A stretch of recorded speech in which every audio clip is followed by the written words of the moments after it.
Ito kasi yung gay film naman na ginawa naman namin talaga, panlaban. So hindi ka pa nagka-Canada nito? Nag-Canada ka na? Hindi pa. Tapos nung natapos namin yung pelikula, yun na nga, nung may love scene kami ni Kuya Alan Paule, kailangan ko na magubad. Conservative ako, tayo laki ako sa lola ko. Laki sa Sabi ko, lola. paano ko gagawin to? Siyempre, iniisip mo, pamilya mo, iniisip ko lola ko, mga kaibigan mo, papakita ka ng puwet. Hindi ko kaya. Hindi ko kaya.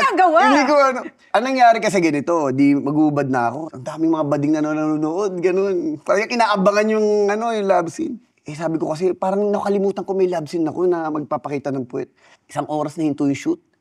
Parang bang tumahimik yung buong paligid. Parang ang pinararamdam sa'yo, parang nag-iinarte. Parang ikaw na lang ang hinihintay.